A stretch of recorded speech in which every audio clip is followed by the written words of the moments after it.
Before we dive in tonight, take a second to breathe. Turn down the lights, let the hum of your fan settle into the background. And if you're listening from somewhere far from home, maybe it's midnight, maybe it's dawn, let me know where you are and what time it is. I always love seeing where in the world we gather from. Now close your eyes and imagine this. You're 22 years old, sweating through your uniform in a hangar just outside Mogadishu. It's October 3rd, 1993. You've got dust in your throat, adrenaline in your chest, and just enough sleep to make your hands stop shaking. You were told this was a quick in-and-out mission. 1 hour, maybe 2. Find the target, grab him, get out. You nod at your buddies across the bird, some of them cracking jokes, others staring at the floor, headphones in, trying not to think too hard. You've done missions like this before, but this one feels different, heavier somehow. Not dangerous exactly, just watchful, like the city is holding its breath. And then the Black Hawk lifts off. The rotors thunder above your head, and the city unfolds below. Buildings stacked like bone, alleyways etched in dust. Mogadishu looks almost peaceful from the air. Almost. But you don't see the men already gathering with rifles tucked under robes. You don't see the roadblocks going up. You don't see the RPG on a rooftop waiting for the exact right moment to be remembered. This mission will not take an hour. It will not be simple. By this time tomorrow, everything will be different. Some of you won't come home. Some of you will never be the same. Welcome to the Battle of Mogadishu. In October of 1993, Mogadishu was not simply a capital. It was a cauldron of armed factions, broken promises, and humanitarian collapse. For more than 2 years, Somalia had been unraveling. A civil war had torn the country apart. Warlords now ruled in the place of a government. Aid convoys were attacked. Food was hoarded. Families were displaced. Children starved. Into this fraying web of chaos stepped the United States and the United Nations, bringing soldiers, supplies, and the hope, or at least the pretense, of restoration. But what began as a mission to feed the hungry would end with bullets in the dust, twisted metal in narrow alleyways, and the echo of rotor blades falling silent in a foreign sky.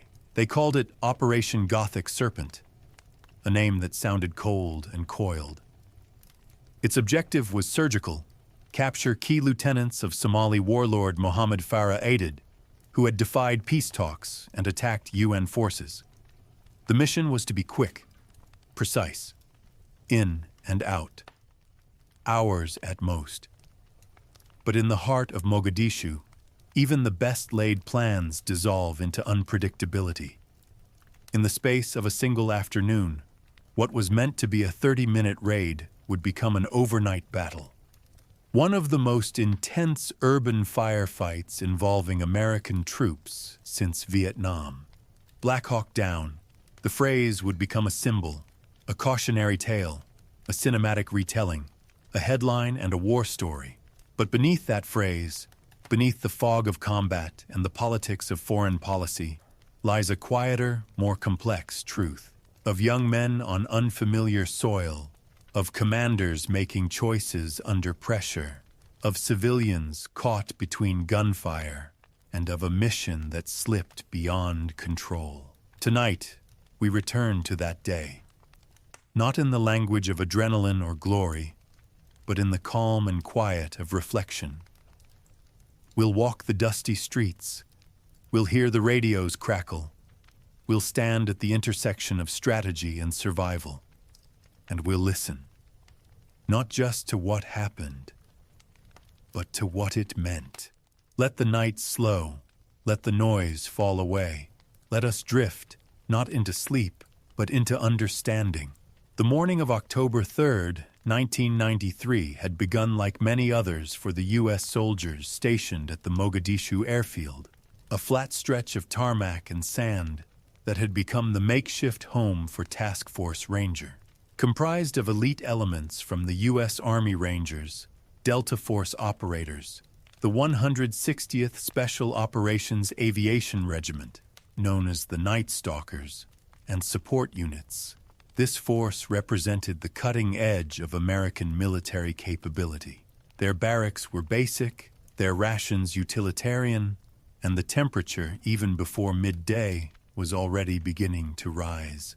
There was a tension in the air, a kind of readiness that never fully dissipated in a city where danger could appear as quickly as a thrown rock or a gun barrel around a corner. Yet there was routine, weight training in makeshift gyms, gear checks, briefings, the slow grind of deployment. For weeks, they had been conducting quick raids, nighttime hits on suspected arms caches, daylight patrols to show presence. They moved fast, striking hard and retreating before the city could respond. It was a delicate balance. Assert enough control to pressure Aidid and his militia, but not so much force that the fragile humanitarian mission would fracture completely. But with every mission, the risks grew. The city was learning their patterns. The militias were adjusting. And still, the key objective, the capture or killing of Mohammed Farah Aidid, remained unfulfilled. That morning, the intelligence came through. 2 of Aidid's top lieutenants had been located. A meeting was underway in the heart of the Bakara market, one of the most densely populated and heavily armed neighborhoods in Mogadishu. The plan was quickly set in motion. Fast roping from helicopters, Humvees on the ground for extraction. Delta would secure the target building. Rangers would form a perimeter. Total time on target, less than 30 minutes. But Mogadishu was a city of narrow streets, rooftop lookouts, and walls lined with rusted tin and concrete. Every alley could be a choke point, every window a possible ambush. And beneath the surface of the intelligence briefings and operational diagrams was the unspoken knowledge that things could, and often did, go wrong. Still, orders were orders. The mission was greenlit. Soldiers readied their gear. Weapons were loaded, packs adjusted, radios synced, helicopters prepared to lift off. Above them, the sky was vast and cloudless. The city below, still waking, was unaware that within hours it would erupt, that in the late afternoon sun, the shadow of American helicopters would stretch across the walls of Mogadishu once more, and that this day would not end as it had been written. For in combat, as in life, the line between precision and chaos is razor thin, and so, just after 3 o'clock in the afternoon, the air over the Mogadishu airfield roared to life as a fleet of UH-60 Black Hawk helicopters and MH-6 Little Birds lifted into the sky, their rotors carving through the dry heat. Below them, a convoy of Humvees and 5-ton trucks began to roll out from the base, kicking up trails of dust as they surged toward the city's heart. Soldiers sat shoulder to shoulder, packed tightly into the backs of the vehicles, their faces set, eyes shaded beneath Kevlar helmets and wraparound sunglasses. Some bounced their knees out of nervous energy. Others stared ahead in silence. Each one carried live rounds, grenades, night vision goggles, radios, and sidearms.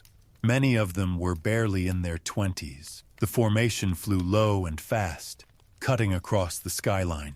As they reached the city limits, the scene below changed, wide avenues narrowing into a dense maze of buildings, courtyards, and alleyways. Satellite maps and mission rehearsals could only prepare them so much. From the air, Mogadishu seemed endless. Block after block of concrete homes, tin-roofed shops, crowds, and movement. There were children in the streets, men sitting on curbs, women carrying bundles of kindling or jugs of water.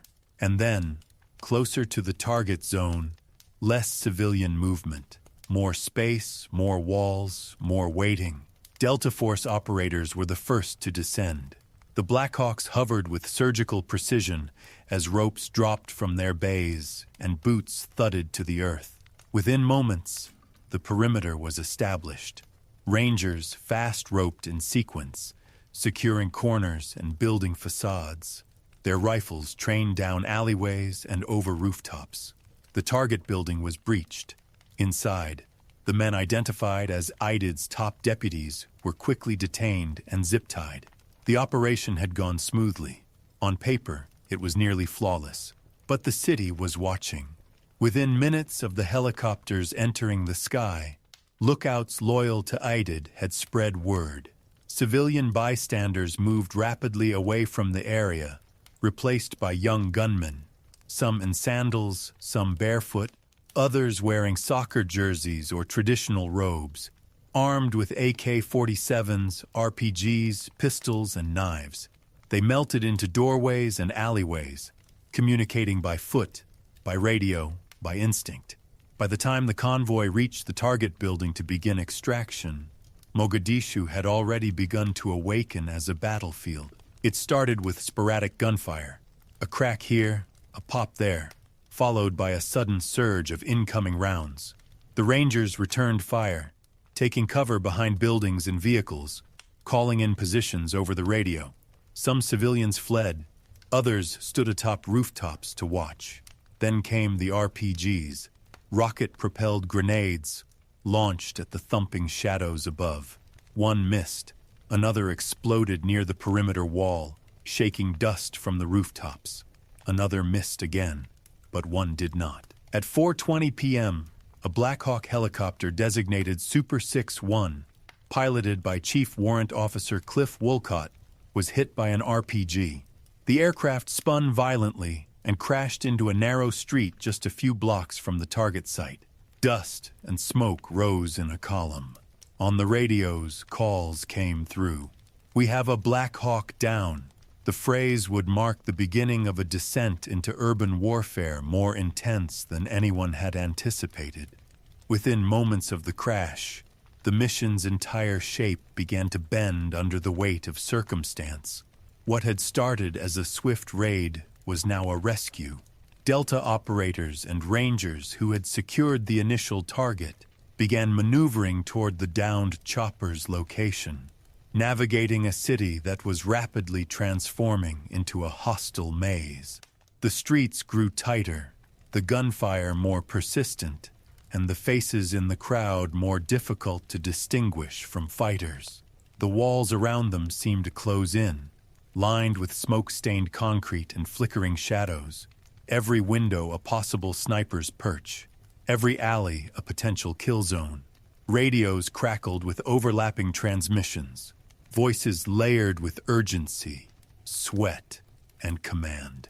The heat, already oppressive, became suffocating as the Quick Reaction Force convoy attempted to reach Super 6-1. They encountered a level of resistance few had anticipated. Roadblocks, piles of burning tires, debris, cars, had been erected with lightning speed by IDID's militia and loyal civilians. The convoy came under constant fire, automatic rifles, RPGs, and grenades. Vehicles were disabled, tires shredded, windshields cracked by bullets. Soldiers riding in the open beds of Humvees were suddenly exposed, forced to return fire while ducking behind doorframes and makeshift armor.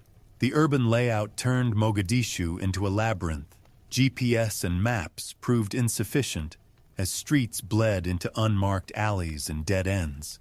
Smoke from fires, dust from explosions, and the metallic stench of blood filled the air, turning visibility into a blur. Meanwhile, at the crash site of Super 6-1, a perimeter was being held with grit and desperation. Delta Force snipers, Rangers, and support personnel began extracting the wounded and the dead from the wreckage. The body of Cliff Wolcott, the pilot, was recovered with reverence beneath heavy fire. Medical personnel worked with trembling hands in doorways and alley shadows, tending to burns, shrapnel wounds, and gunshots. The wreckage itself offered little cover. The twisted, smoldering hull of the helicopter drew enemy fire like a beacon. Overhead, helicopters circled, offering suppressive gunfire. But even their presence felt fragile, for the air, once their greatest strength, was now just as dangerous as the streets below. Then came the second strike. At 4:40 p.m., Super 6-4, another Black Hawk piloted by Chief Warrant Officer Michael Durant, was hit by a rocket-propelled grenade. It spiraled, lost power, and crashed several blocks from the first wreck. The impact was brutal. Within minutes, the crew was under siege. Durant, alive but severely injured, found himself alone as Somalis swarmed the area. Two Delta Force snipers, Master Sergeant Gary Gordon and Sergeant First Class Randy Shugart, volunteered to be inserted to defend the crash site. Despite knowing that no other ground support could reach them in time, they landed near the wreck, armed with only rifles, sidearms, and limited ammunition. Their goal was to hold off the attackers long enough to protect Durant and the wounded. They fought with relentless precision and ferocity, moving between pieces of wreckage, covering one another, repelling waves of attackers. When their ammunition ran low, they scavenged from the bodies of downed crew. Eventually, one was hit, then the other. Their last rounds were spent in defense of a man they had never met, and whose survival would depend on their final stand. Both Gordon and Shugart were killed at the crash site. Their actions would later earn them the Medal of Honor. Durant was captured by IDID's militia. He was beaten and paraded through the streets, a prize and a warning.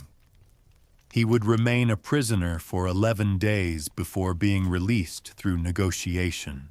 Back at the original crash site, the firefight only intensified as the sun dipped lower in the sky, casting long shadows across the fractured buildings and blood-streaked pavement.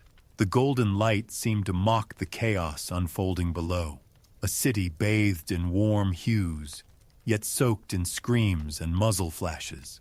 American forces, now stretched thin and operating on shifting priorities, fought from storefronts, alley corners, and inside half-collapsed buildings, trying to hold their ground while mounting a defense that was never intended to last this long.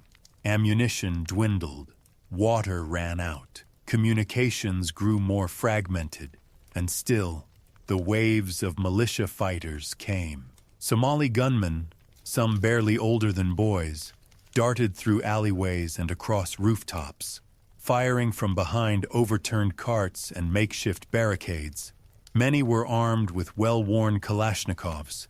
Others carried RPGs on their backs like long, deadly spears. They communicated by shouting, whistling, waving hand signals. IDID's forces were not formally trained, but they knew the terrain. They were fighting for something visceral, control of their city, revenge, resistance. And in the streets they knew so intimately, they were deadly. By nightfall, the American troops were fractured into small groups, many without clear knowledge of where the others were. Some held intersections, their faces smeared with dirt and sweat, weapons gripped in tired hands. Others were pinned inside buildings, tending to wounded comrades by flashlight, praying the perimeter would hold. Evacuation plans were rapidly being rewritten. Every block required a fight. Every corner taken became a victory paid in blood. At the Airfield Command Center, commanders scrambled to mobilize a larger rescue force, one that included the 10th Mountain Division, Pakistani UN armored units, and Malaysian peacekeepers. It was now clear that Task Force Ranger alone could not retrieve all its personnel without further loss. The city had swallowed them whole, and though the initial mission had lasted only an hour, the battle was entering its 12th, with no end yet in sight. Throughout the night, wounded soldiers whispered to each other in doorways, applying pressure to wounds, trying to keep each other conscious. Some passed around canteens, Others passed down final messages to be delivered if they didn't survive the night. The air, thick with gunpowder and heat, pulsed with uncertainty. Dawn arrived not as a relief, but as an exposure. With the sun, visibility returned, and with it, another layer of danger. As the horizon burned orange and pink, the combined UN relief column, tanks and APCs from Pakistan and Malaysia, backed by American troops, pushed into the city. They fought street by street, clearing the way with gunfire and grinding engines, finally reaching the embattled American positions just after sunrise. For many of the Rangers and Delta operators, it was their first time seeing those UN allies, and in their minds, they had begun to believe the rescue would never come. Bodies were loaded onto vehicles. Wounded were lifted with makeshift stretchers. Those still able to walk were ordered to move quickly, covering the final distance out of the city on foot, running behind armored vehicles, ducking gunfire as they sprinted through hostile streets in a scene that would forever become known as the Mogadishu Mile. They ran not in formation, but in fragments, some hunched low, others clutching wounded limbs, all moving through the debris-strewn streets like ghosts fleeing the edges of hell. Bullets cracked around them, zipping off the pavement and ricocheting off walls. The exhausted, dirt-covered soldiers were beyond fear now, their minds reduced to pure survival, their boots striking the ground in unison with their racing hearts. Some wept quietly as they ran. Others muttered prayers beneath their breath. A few glanced skyward, half expecting the thrum of helicopter blades to return, but none came. The Mogadishu Mile was not part of the plan. No part of the mission had envisioned soldiers running alone through hostile streets, with no air cover, no overhead support, and no clear knowledge of where the next corner might lead. But in the absence of clarity, they moved, pulled forward by instinct, discipline, and the bond between soldiers that goes deeper than orders. When one man fell, another helped him up. When one stumbled, the others slowed. Each footstep became a declaration. We will not be left here. By the time they reached the UN base at the stadium, their uniforms were torn and bloodied, their skin caked with soot and sweat. Some dropped to their knees, overwhelmed by exhaustion. Others walked silently in circles, trying to process the impossible. A few lit cigarettes with trembling hands, their expressions blank, staring not at anything in particular, but into the space between memory and disbelief. For many, the events of the past 18 hours would replay for years, in dreams, in silences, in the way they moved through the world after. 18 American soldiers had been killed. More than 70 were wounded. One, Chief Warrant Officer Michael Durant, remained a prisoner. Hundreds of Somalis were estimated to have died, including women and children caught in the crossfire. The streets of Mogadishu were littered with shell casings, burned-out vehicles, and blood-darkened sand. The wreckage of Super 6-1 and Super 6-4 stood as skeletal reminders of what had transpired, surrounded not by enemy troops, but by silent crowds, watching, murmuring, pointing.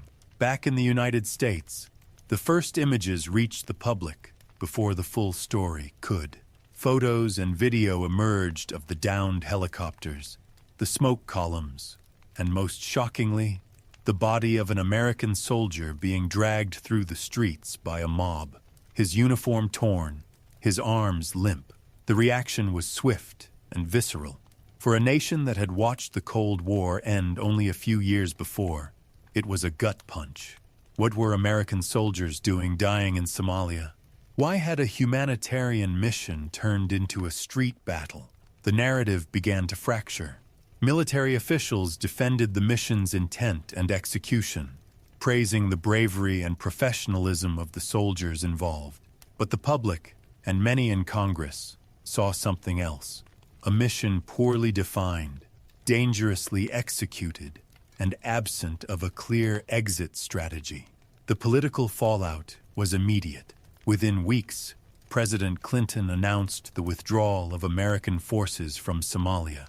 Within 6 months, most U.S. personnel were gone. The political consequences of the battle reverberated well beyond Somalia's borders. In the corridors of the Pentagon and the Situation Room, plans were reviewed, doctrines questioned. The scars left by Mogadishu would run deep into the heart of American foreign policy.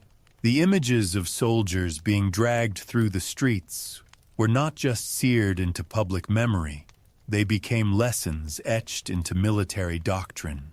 Commanders, strategists, and lawmakers alike began to reconsider the cost of intervention, the clarity of mission objectives, and the thresholds for engagement. Within days of the battle, domestic support for continued involvement in Somalia evaporated.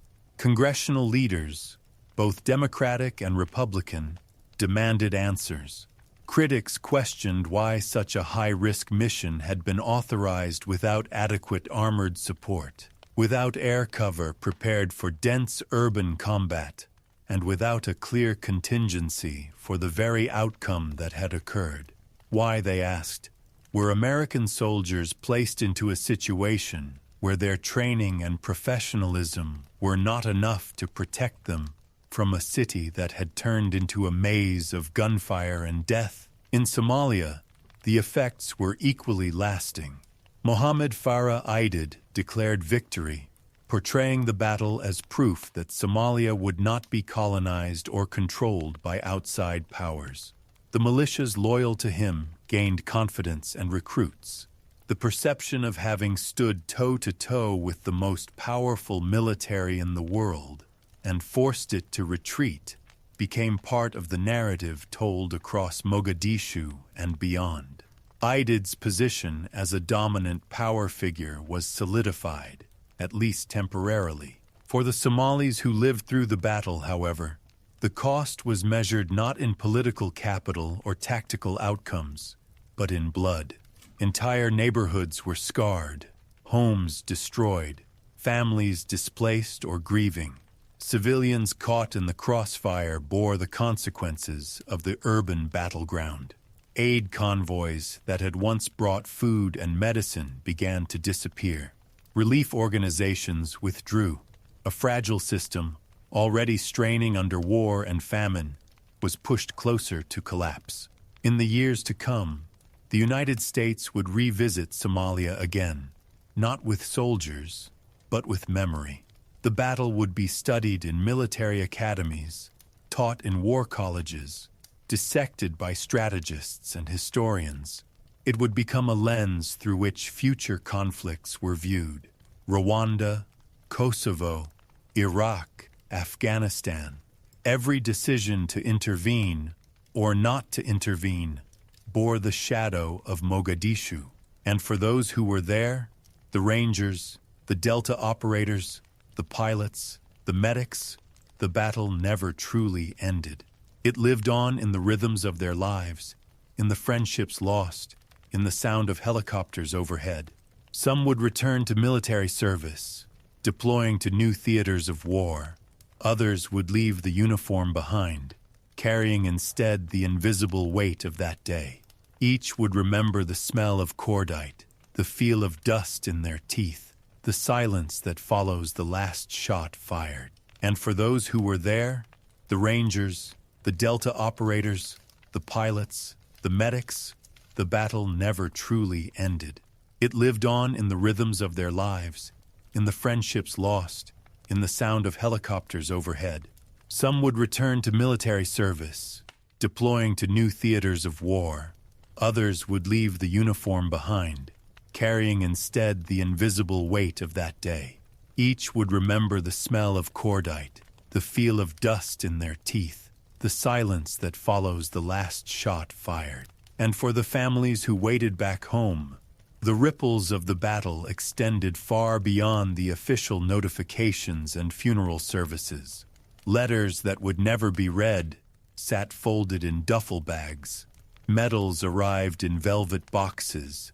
carried by solemn officers dressed in polished uniforms, their hands steady, their voices practiced.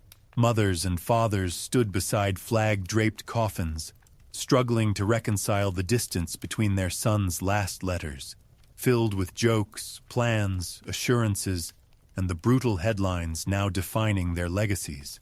Wives held children too young to understand, staring at television screens that showed images too raw, too public, too final. For them, Mogadishu was not a strategy or a policy. It was a wound that could never be closed by speeches or ceremonies. Within the ranks of the survivors, memory itself became a battlefield. Some spoke openly about what happened in the streets of Bakara Market, recounting each moment with clarity, naming the fallen, reliving the fear and fury of that day. Others fell silent, choosing to carry their memories in private, where no one could challenge their shape. A few turned to writing, others to service, some to isolation.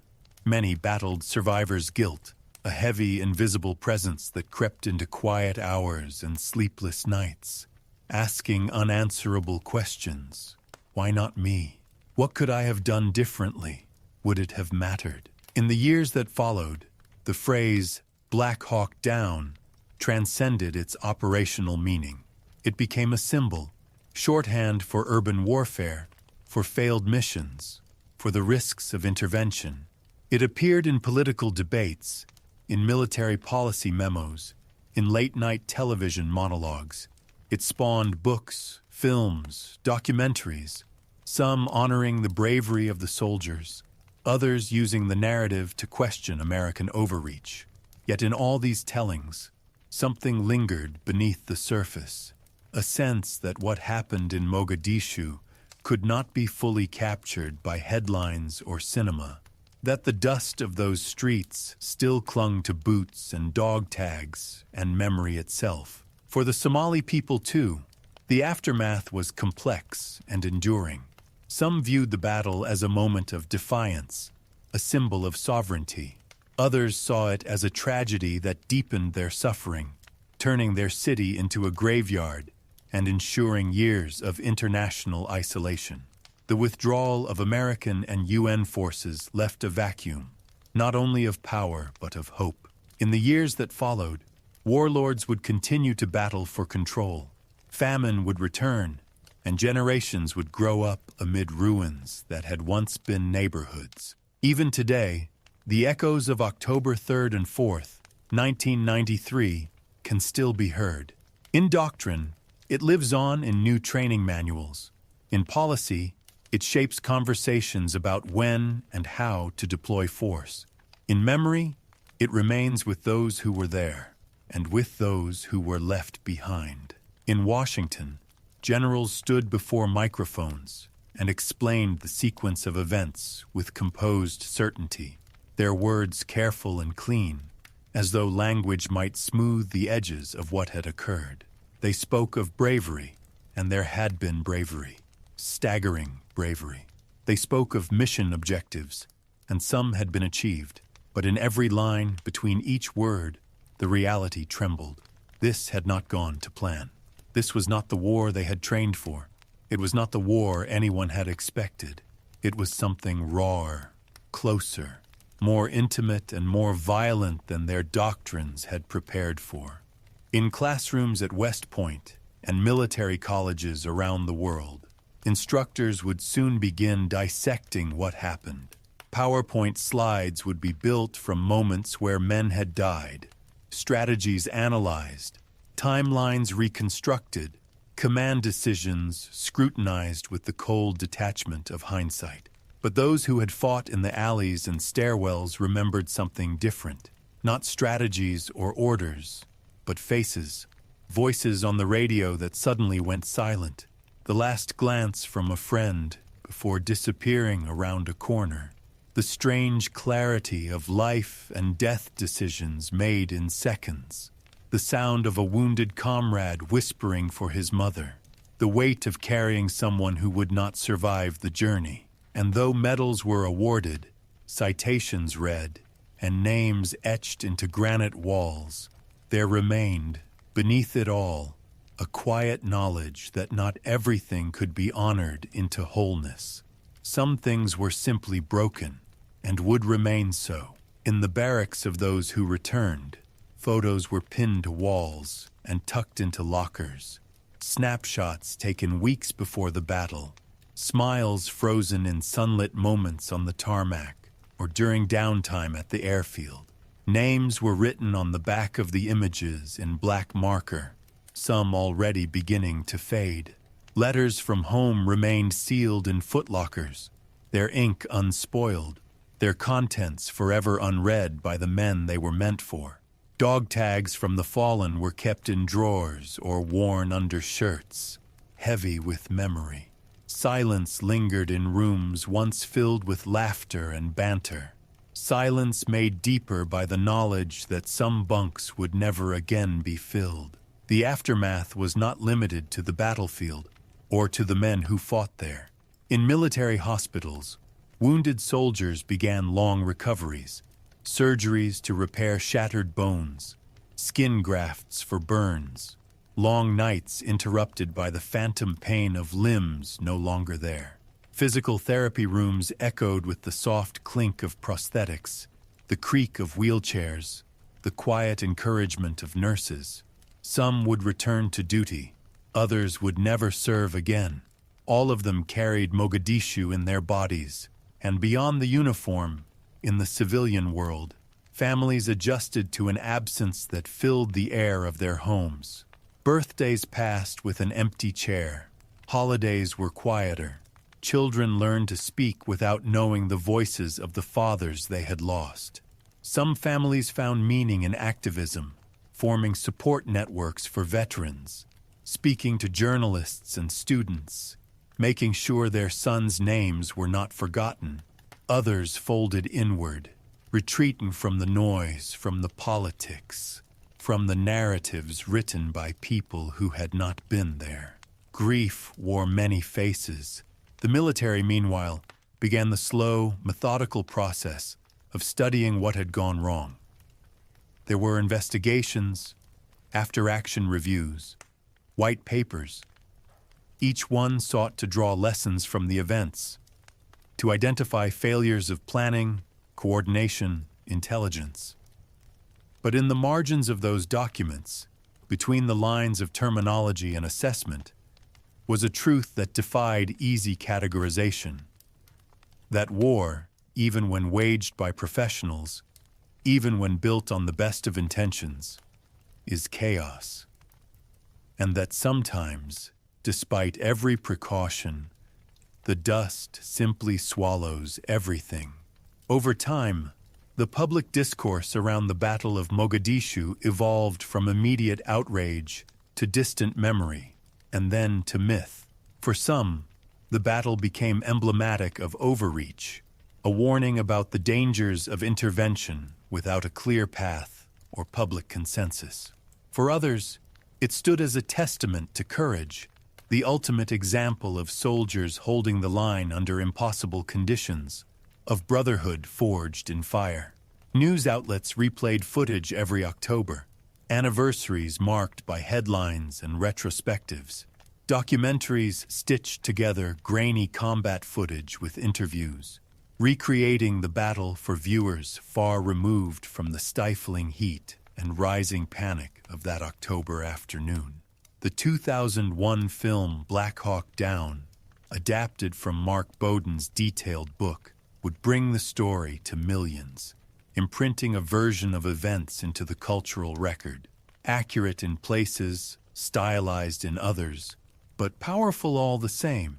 Yet for those who were there, the story was never quite finished. It lingered in scars and nightmares, in the reflexive glance over the shoulder, in the way some veterans flinched at fireworks or struggled with crowds. It lived in the text messages left unanswered, the VA waiting rooms, the photos scanned and rescanned for the faces of those lost. It lived in the silences between words, in the quiet moments when memory flooded back uninvited. Some found solace in therapy, in community, in the shared language of others who understood. Others drifted, unseen casualties of a battle that officially lasted a day, but echoed for decades. In Somalia, too, the long shadow remained. Mogadishu never fully recovered. Its skyline, once dotted with colonial architecture and seaside villas, became known more for sandbags, bullet holes, and the sound of distant gunfire. Aidid, though emboldened by the battle, would be killed in 1996, dying from wounds sustained during a gunfight with rival factions. The nation, still fractured, would enter deeper cycles of war, famine, piracy, and foreign intervention. Peace would remain elusive, a horizon always just out of reach. And in the years that followed, when American policymakers debated new interventions, in the Balkans, in Rwanda, in the Middle East, the ghosts of Mogadishu were never far away. They haunted Senate hearings. They stood behind podiums. They whispered into the ears of generals and presidents alike, reminding them of a city where the world's most advanced military had been humbled by the will of a militia and the unforgiving geometry of urban war. In military circles, Mogadishu became a word that carried weight far beyond its syllables. It was studied not just as an event, but as a turning point, a collision between doctrine and reality, between planning and unpredictability. Training shifted. Urban warfare simulations became more intense, more detailed. Lessons were drilled into the next generation of soldiers. Don't underestimate the environment. Never rely solely on air superiority in cities. Always prepare for an operation to go longer, cost more, and change shape in real time. Equipment was reevaluated. Communications protocols updated. Humvees that once rolled through city streets with thin armor would later be retrofitted, their vulnerabilities in Somalia having exposed dangerous gaps. And yet, even as these tactical evolutions took root, there was another, quieter lesson that lingered beneath the surface, that no amount of preparation can fully insulate a nation from the human consequences of war. No technology can erase the trauma of holding a dying friend. No satellite imagery can predict how a mother will scream when a rocket hits a nearby building. No logistics plan can account for the way memory embeds itself in the body, surfacing years later in a grocery store aisle or a moment of silence on a front porch. In many ways, the Battle of Mogadishu forced the United States to ask harder questions about the nature of intervention. What does it mean to enter a foreign land in the name of peace? What responsibility does a powerful nation have to those it claims to help, and to its own people sent into harm's way? Where is the line between assistance and occupation, between intention and outcome? These questions would not be answered quickly. Some remain unresolved even now. For the American military, the battle became both a warning and a rallying cry, a symbol of what happens when policy drifts too far from reality, and a tribute to those who fought with extraordinary valor. The names of the fallen would be remembered not only on memorials, but in the whispered stories passed between soldiers, in the subtle ways that one generation of warriors teaches the next. Rangers still speak of Mogadishu in reverent tones. Delta operators honor Gordon and Shughart, not only for their heroism, but for what it revealed about duty, a willingness to step into certain death for the sake of another. The city has changed. The uniforms have changed. The weapons, the tactics, the geopolitics, all have shifted with time. But the essence of what happened there remains, steady and unmovable. A battle born from a mission that outgrew its shape, a fight waged in the dust and echoes of misunderstanding, and a moment that refused to fade even decades later. And now, 3 decades later, as the memory of the Cold War grows ever more distant, and new theaters of conflict take the world's attention, the name Mogadishu still lingers, not because it marked a great victory or even a definitive defeat, but because it revealed the fault lines in the way modern nations conceive of war. It showed how quickly the sharp lines drawn on maps can dissolve under the weight of a single city's complexity, how humanitarian intent can tangle with tactical ambition, how even the most elite fighting force, guided by experience and armed with the best equipment, can be undone by the simple, chaotic variables of terrain, timing, and resistance. It is in that contradiction, in the space between purpose and outcome, that Mogadishu continues to echo. In the classrooms of military academies, it is spoken of with caution and respect. In the back rooms of policy debates, it is invoked as a reason for restraint. In the eyes of those who were there, it never fully left. The smell of spent gunpowder, the feel of sun-baked concrete beneath a wounded soldier's back, the frantic rhythm of a heartbeat under fire. These are not footnotes. They are the story. The Rangers and Delta operators who fought in that battle were among the best-trained soldiers in the world. But in Mogadishu, they were more than just professionals. They became the embodiment of endurance, fighting not for medals or headlines, but for the men beside them. Every block they held, every casualty they recovered, every decision made under fire was a testament to the quiet kind of bravery that history often overlooks, the kind that does not come with grand speeches or clean endings, but with scars, with silence, and with the heavy burden of remembering. And so, the battle is not over.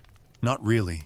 It lives on in the steel of monuments, yes, and in the text of reports. But more than that, it lives in the people, in the families who still set a place at the table, in the veterans who pause when helicopters pass overhead, in the voices that fall quiet when October comes again. What happened in Mogadishu on October 3rd and 4th, 1993, cannot be contained solely in the metrics of casualties, mission objectives, or territorial control. It was not a battle fought for land or ideology, but for position, symbolic, strategic, and moral. And in that distinction lies a key truth about the way modern conflicts unfold. The Battle of Mogadishu was a convergence point, where humanitarian mission blurred into military objective, where local politics met global strategy, and where a brief encounter became an enduring case study in the fragility of planning amid chaos. From an analytical standpoint, the mission was designed to be swift and precise, a high-value target raid utilizing elite forces, executed under the belief that speed and surprise would prevent any meaningful resistance. It was the kind of operation American Special Forces had trained for extensively, fast roping into hostile terrain, securing targets, and extracting under tight timelines. But what Mogadishu demonstrated, brutally and irrevocably, is that even the best tactics cannot compensate for flawed assumptions. One such assumption was that the city would remain inert long enough to execute the mission, that Somali militias would be slow to respond, that a quick show of force would deter engagement. But the reality proved otherwise. The city responded almost instantly. Militias mobilized. Roadblocks were raised within minutes. Civilians scattered or turned hostile. Communications were disrupted, and within the first hour, the battlefield had transformed into something unrecognizable from the briefing slides presented earlier that day. Another flawed assumption was in the underestimation of the terrain. Urban combat, particularly in cities like Mogadishu, with their narrow streets, dense populations, rooftop vantage points, and labyrinthine alleyways, negates many of the advantages held by conventional militaries. Air superiority becomes more difficult to maintain. Visibility is fragmented. Enemy combatants can disappear into crowds or buildings. Ambush becomes not an exception, but an expectation. In such an environment, force protection becomes exponentially more complex. The battle, the absence of heavy armor, particularly tanks or up-armored personnel carriers, was a decision made at higher levels, influenced by diplomatic and political concerns. The presence of tanks on Somali streets, some argued, would have sent the wrong message. It might have looked like an occupation rather than a peacekeeping operation. But when the Black Hawks went down, and the Rangers and Delta operators found themselves pinned in a city erupting with hostility, that absence became not symbolic, but fatal. Convoys were forced to fight through barricaded streets with little cover, exposed to RPG fire and small arms at nearly every turn. Vehicles were destroyed or disabled. Wounded soldiers had to be left behind until reinforcements could reach them, if they could reach them at all. Then there was the intelligence failure, not in the identification of the target, but in the scope of the response. The rapid mobilization of IDID's forces revealed a level of coordination and readiness that had not been fully anticipated. Somali militia leaders had developed an effective and fast communication network, largely human-driven, using couriers and lookouts. They knew the city better than any satellite image could convey. The moment helicopters entered the sky, eyes were watching, signals were sent, and dozens, perhaps hundreds, of fighters began converging on the scene. It was not spontaneous resistance. It was a system reacting with precision.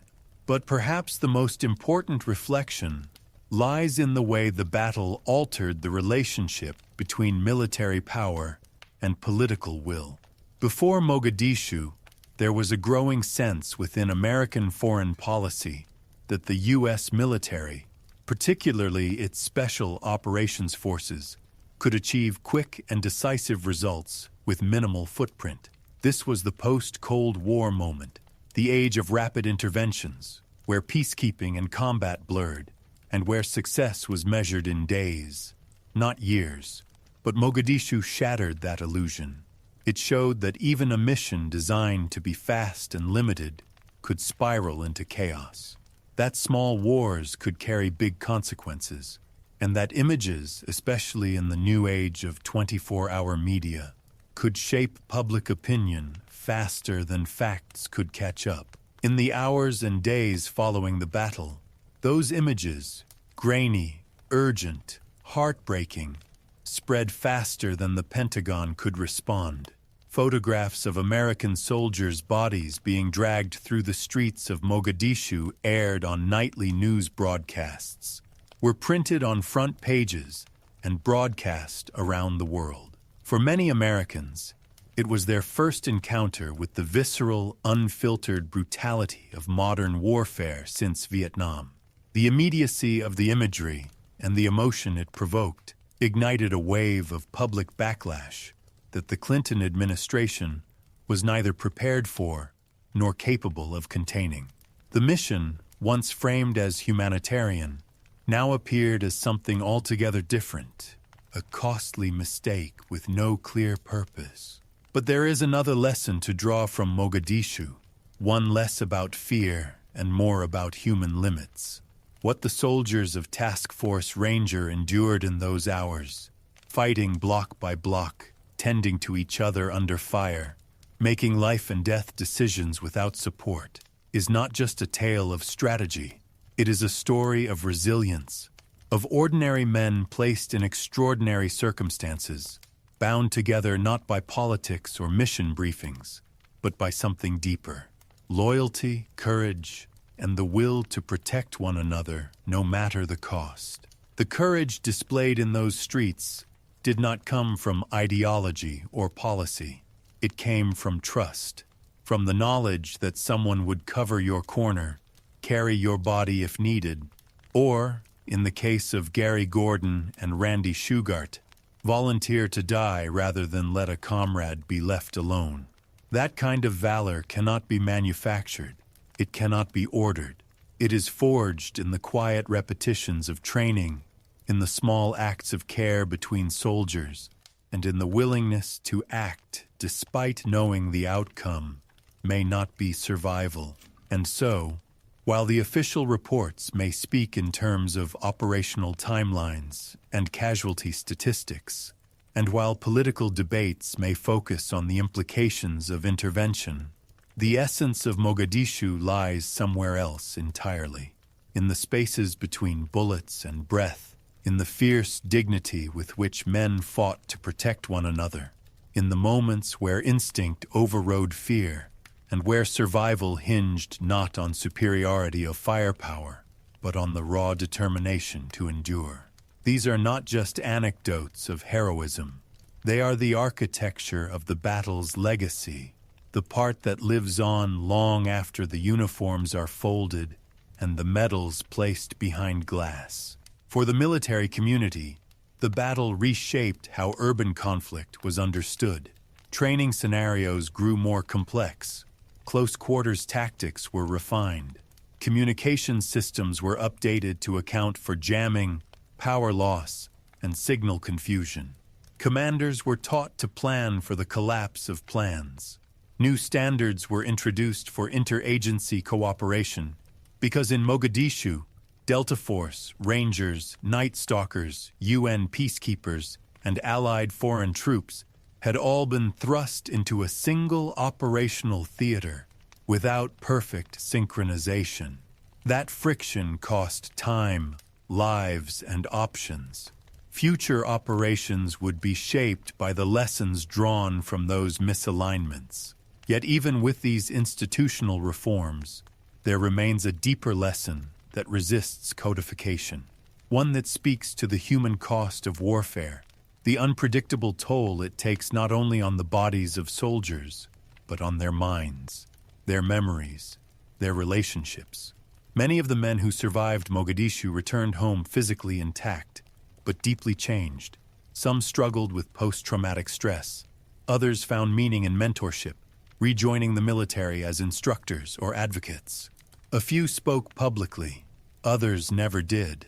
For each, the battle was both a shared experience and a deeply personal one, carried not in sound bites or summaries, but in memory, often in silence. In that silence lies the final reflection of Mogadishu. That war, however strategic or justified, remains at its core a human event, one defined by uncertainty, loss, courage, and consequence. And though history may categorize it neatly, and though its lessons may be taught in doctrine and drills, its reality is far messier, far heavier. It lives not in textbooks, but in the slow exhale of a veteran staring into the night, in the eyes of a child tracing a name on a memorial, in the rhythm of boots still walking forward, one step at a time. The echoes of Mogadishu stretch into the modern era, not merely as a footnote in military history, but as a foundational reference point in every conversation about modern conflict. You hear it in the guarded tones of senior officers briefing younger troops before deployment. This isn't going to be another Mogadishu. You see it in the cautious language of intelligence reports, urging restraint, emphasizing clarity, advocating for contingency. The mission in Somalia served as a living reminder that even the most sophisticated operations, backed by the most elite units, can falter when the environment is misunderstood and the objectives misaligned with reality on the ground. In a sense, the battle helped accelerate a shift toward more flexible and decentralized warfare. It influenced how the military approached counterinsurgency, urban combat, and special operations integration in the decades to follow, particularly during the wars in Iraq and Afghanistan. Strategies for entering densely populated cities like Fallujah or Mosul were shaped with Mogadishu in mind. Rules of engagement became more nuanced. Civil-military coordination was taken more seriously. Air-ground coordination, a major point of friction in 1993, became a focus of technological innovation and training refinement. Mogadishu didn't just alter how soldiers moved, it reshaped how commanders thought. And yet, there's a deep irony in all of this. For all the tactical lessons learned, for all the modifications in doctrine, one of the most important truths Mogadishu revealed is one that institutions are still reluctant to fully embrace, that the limits of military power are not found in its hardware or manpower, but in the precision of its mission and the depth of its understanding of the people it claims to help. No victory in the field, no successful raid, can undo the damage caused by a flawed premise or a failure to grasp the culture, politics, and human terrain of a conflict zone. That was true in Somalia, and it would prove just as true, sometimes tragically so, in the years to come. And so the story of Black Hawk Down continues to resonate not because of its scale, it was, by global standards, a small engagement, but because of its intensity, its visibility, and the sheer clarity with which it revealed the frayed edge where idealism meets reality. It was a story of precision falling apart under pressure, of bravery set against bureaucracy, of elite warriors navigating not only gunfire, but politics, public perception, and the impossible burden of cleaning up a mission that had already unraveled before the first helicopter lifted off. It is often said that war is clarity under fire, but Mogadishu was something else. It was confusion under exposure. It was a war fought under the watchful gaze of cameras, in the crowded corners of a desperate city, with rules that changed in real time and consequences that rippled far beyond the men on the ground. In its aftermath, it forced a nation to reckon with what it meant to wield power without preparation, and what happened when the cost of miscalculation was measured not in policy revisions, but in folded flags and etched names. Today, the phrase Black Hawk Down conjures a host of meanings. For some, it is the image of a helicopter spiraling out of the sky, a symbol of fallen might. For others, it is the silhouette of soldiers running through hostile streets, bound not by orders, but by the refusal to leave anyone behind. It is at once a tragedy, a warning, and a legend, carried not in slogans, but in the lived reality of those who remember what it means to fight block by block, breath by breath, with no certainty of return.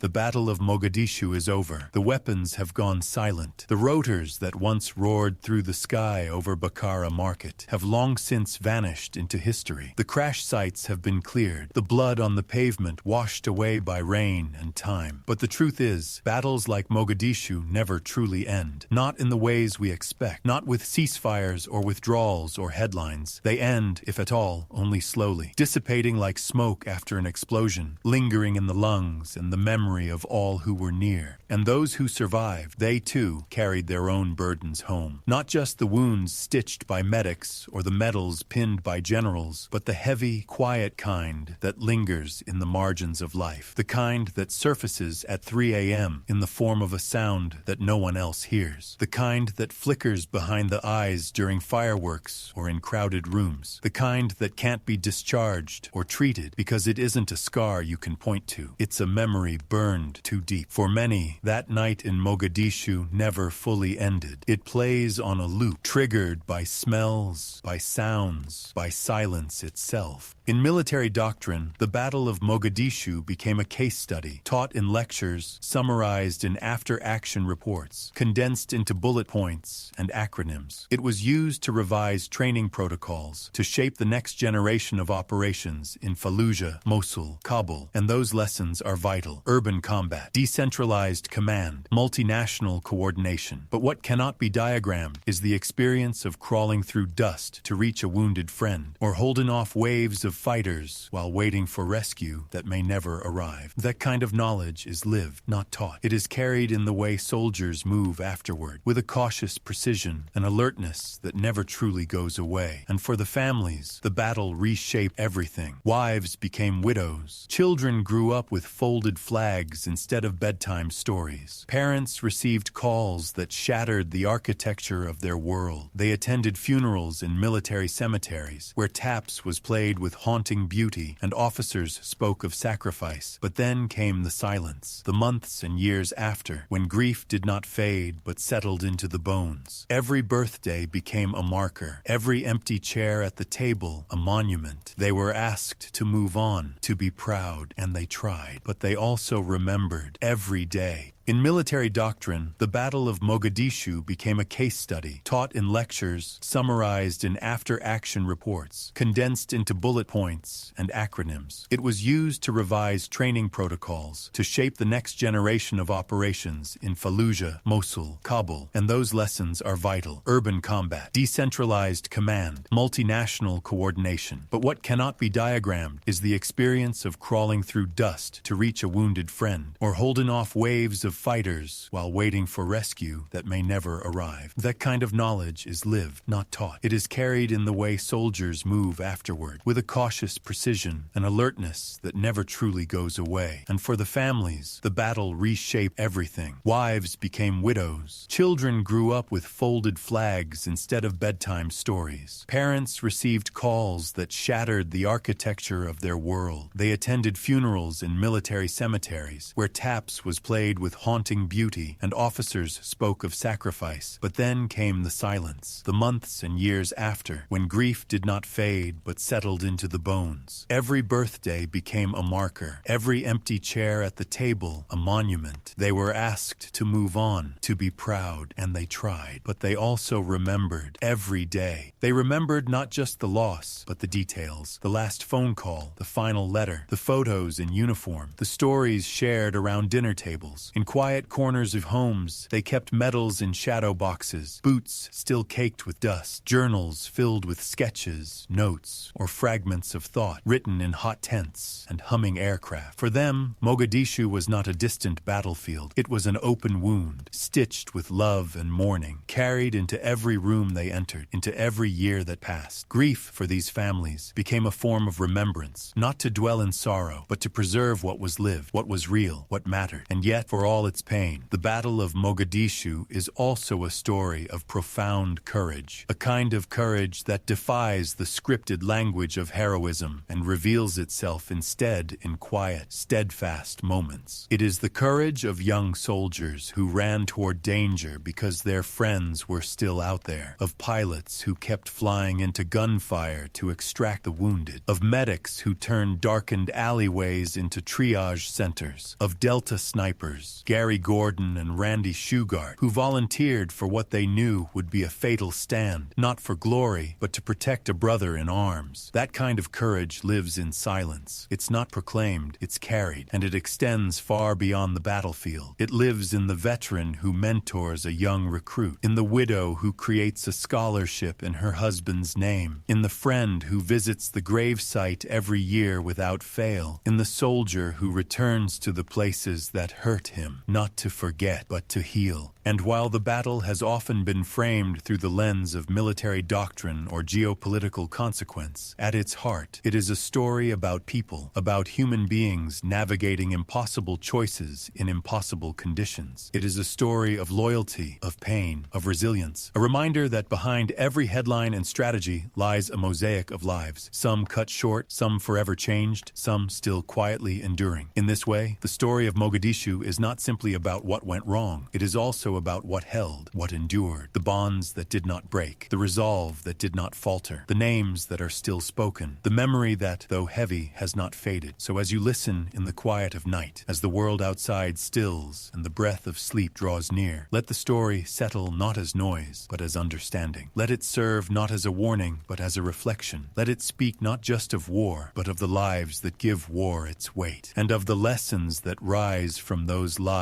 like the slow curl of dust after a passing storm. Tonight, may you sleep not with sorrow, but with reverence.